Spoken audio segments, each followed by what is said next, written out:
saksi itu sebenarnya nggak mesti harus saksi yang melihat, mendengar, atau mengetahui secara langsung tentang adanya satu penganiayaan itu. Saat ini sedang trending kasus penganiayaan dengan korban atas nama David oleh anak petinggi atau oknum pejabat pajak yang akan kita kupas tuntas di Ngobrol Hukum on Konstitusi. Selamat pagi Prof. Agus. Pagi.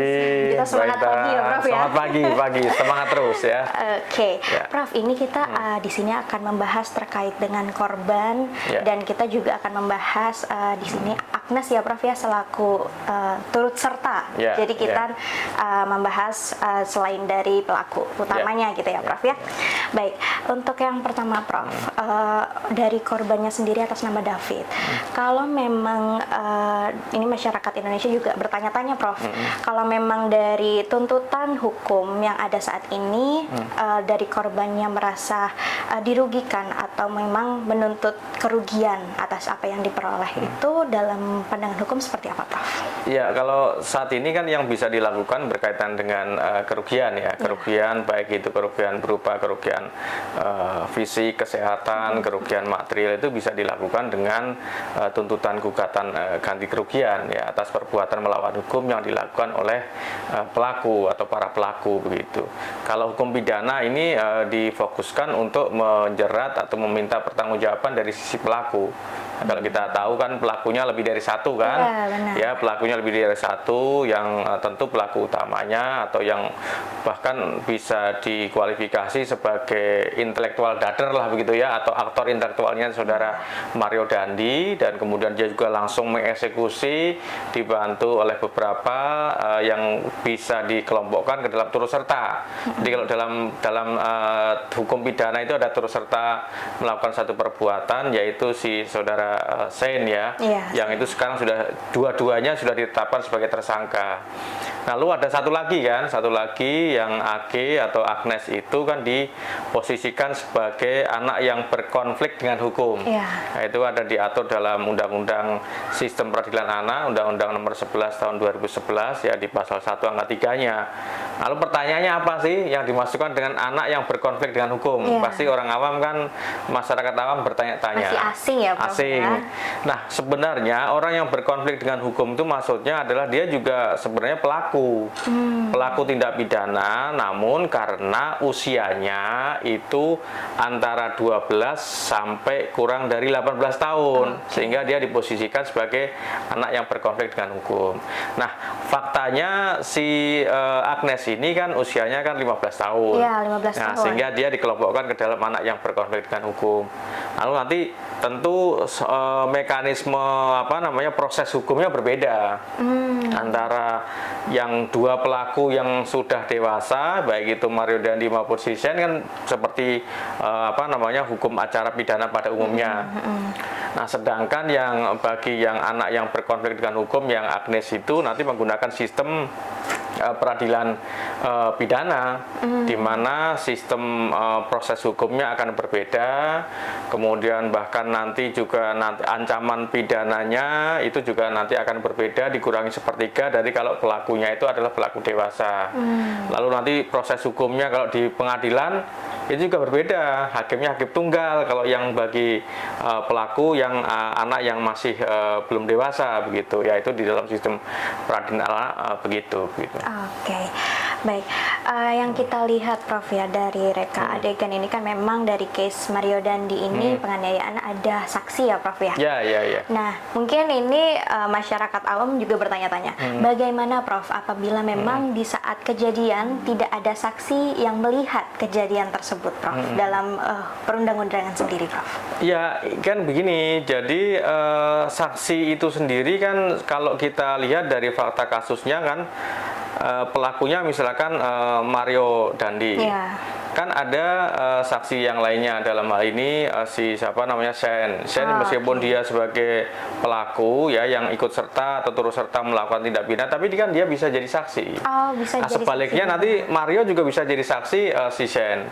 Sama juga nanti ada fakta yang lainnya kan, kalau tidak salah ada Ibu N itu yang juga dijadikan sebagai saksi. Lalu Agnes misalkan, Agnes juga bisa dijadikan sebagai saksi. Karena saksi itu sebenarnya nggak mesti harus saksi yang melihat, mendengar atau mengetahui secara langsung tentang adanya satu penganiayaan itu. Tapi saksi-saksi yang lainnya itu yang memang ada korelasinya dengan satu rangkaian peristiwa penganiayaan itu bisa dimintai keterangan sebagai saksi. Nah, yang penting juga ini, jadi kan kita tidak bisa mengandalkan hanya satu alat bukti berupa saksi saja. Ya, benar. Alat bukti itu bisa macam-macam.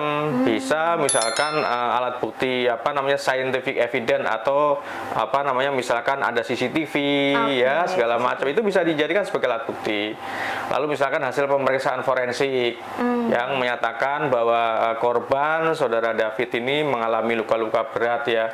Faktanya juga sampai sekarang dia masih dirawat di rumah sakit. Artinya itu juga bisa dijadikan sebagai satu alat bukti, keterangan dokter dan seterusnya.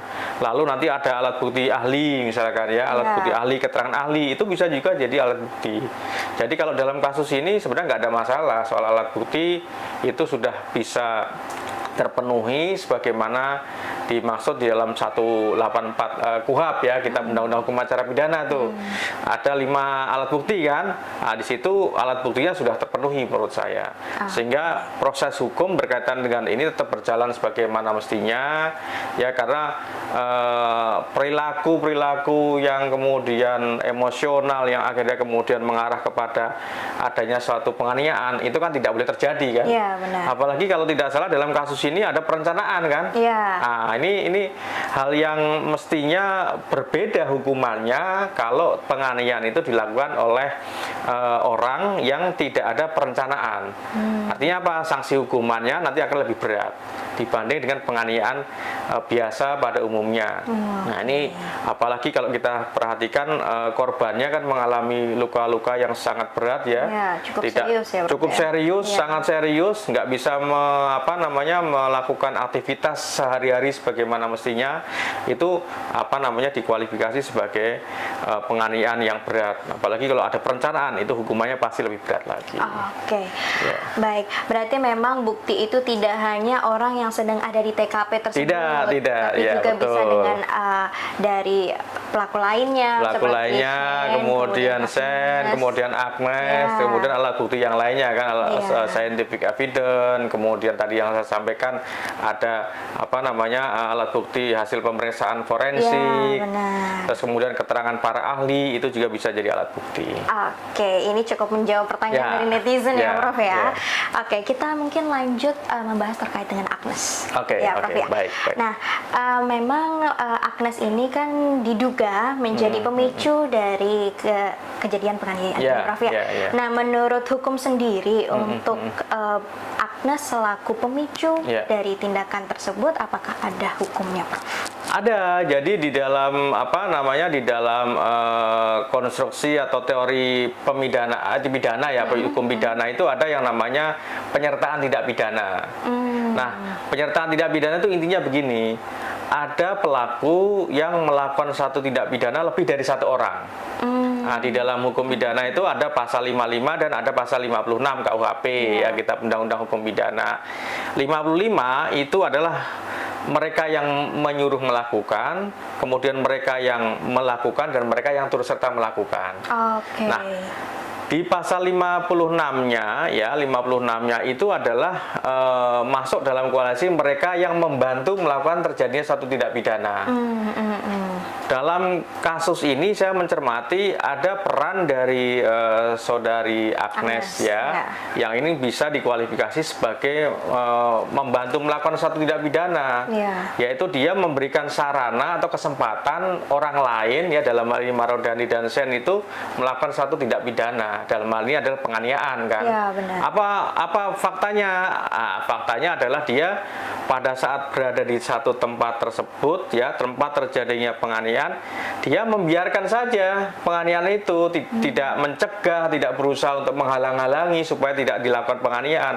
Nah, inilah yang dilakukan oleh saudara Agnes, berperan sebagai mereka yang memberikan sarana atau kesempatan yang masuk dalam kategori membantu melakukan satu tindak pidana.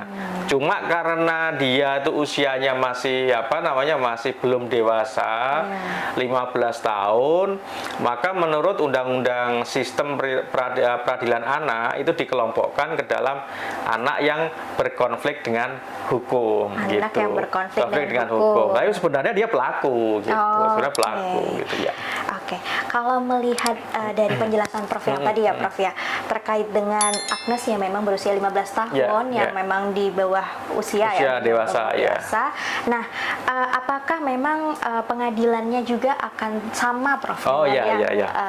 Yang normal ya, yang dewasa gitu ya Prof ya. Baik, itu berbeda Mbak Intan. Jadi untuk peradilan dengan anak yang di bawah umur tadi saya sampaikan itu menggunakan sistem peradilan anak ya. Kalau di dalam peradilan pidana pada umumnya peradilannya dengan menggunakan sistem terbuka untuk umum. Nah, sedangkan untuk peradilan anak, pelaku anak ya atau yang masih di bawah usia belum dewasa, ini peradilan sistemnya tertutup. Tertutup dan hakimnya adalah tunggal. Hakim tunggal tidak menggunakan atribut-atribut seperti kayak jubah sebagai hakim gitu ya. Nah, ini yang membedakan dengan kalau pelakunya adalah pelaku yang sudah dewasa. Kenapa demikian? Ini dimaksudkan filosofinya adalah untuk menghindari traumatik bagi si pelaku anak ini.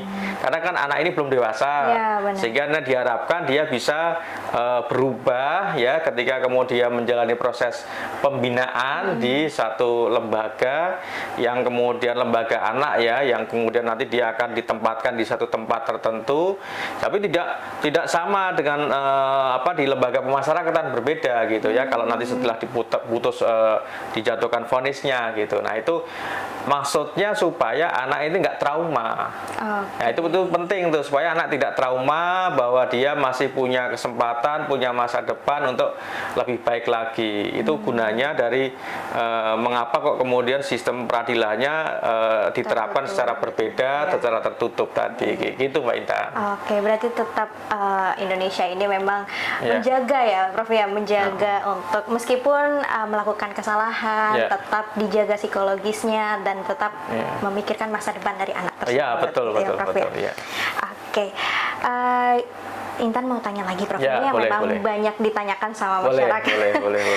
Oke, seandainya Prof, saat terjadi TKP ini dari saudara Agnes ini terjadi pencegahan, jadi tidak sampai terjadi penganiayaan, apakah memang ada tindakan hukum yang akan berkurang atau seperti apa Prof? Ya, pasti berbeda. Dia kalau misalkan dia berusaha mencegah, sudah menghalang-halangi supaya kedua pelaku nggak melakukan tindak pidana, ya penganiayaan itu, maka ini tentu tidak akan berdampak kepada adanya konsekuensi hukum bagi si Agnes ini. Nah, itu yang harus dipahami kan begitu. Kecuali kalau memang dia membiarkan kan. Ini seolah-olah ya sudah terjadi suatu tindak pidana, dia tidak berusaha mencegah. Bahkan kalau kita perhatikan dari latar belakang kejadian peristiwa penganiayaan itu kan ada pemicunya kan karena si Agnes ini kan. Nah, justru itulah yang kemudian yang bersangkutan bisa dikelompokkan ke dalam tadi pelaku tindak pidana, meskipun kalau dalam sistem peradilan anak di dalam Undang-Undang nomor 11 tadi yang sudah saya sampaikan, itu mereka posisinya atau kedudukannya sebagai anak yang berkonflik dengan hukum gitu. Berarti nanti kalaupun memang ada pencegahan juga akan tetap berbeda ya Prof? Berbeda.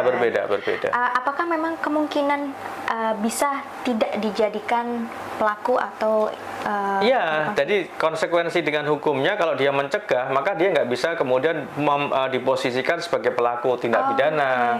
Nah, itu masalahnya kan, faktanya kan dia tidak mencegah kan gitu. Nah, ini yang menjadi berbeda. Sehingga mau tidak mau ya dia harus dimintai pertanggungjawaban hukum, meskipun tadi prosesnya berbeda gitu. Oke, siap. Ini cukup clear sih Prof ya untuk masyarakat Indonesia yang memang keingintahuannya tentang hukum ini lumayan tinggi Prof. Apalagi dengan kemarin kan kasus Sambo udah masyarakat ingin tahu terkait hukum. Sekarang ada lagi kasus masyarakat semakin melek hukum ya sekarang benar sekali. Terutama generasi muda nih Prof. Karena memang ini sedang ramai. Termasuk Pak Intan sendiri kan? Iya benar. Saya juga dulunya masyarakat yang kurang tahu tentang hukum, sekarang sudah melek hukum ini Prof. Ini terima kasih banyak ya Prof ya atas ilmunya. Semoga ini semua menjadi pelajaran bagi kita semua dan memang ini cukup bermanfaat untuk kita mengetahui lebih detail terkait dengan hukum di Indonesia. Jangan lupa untuk like, comment, dan subscribe YouTube Ngohok, Ngobrol Hukum on Konstitusi, karena akan belajar banyak hal ya Prof. Tidak hanya satu kasus ya Prof ya, banyak yang akan kita kupas tuntas. Stay tune, dah.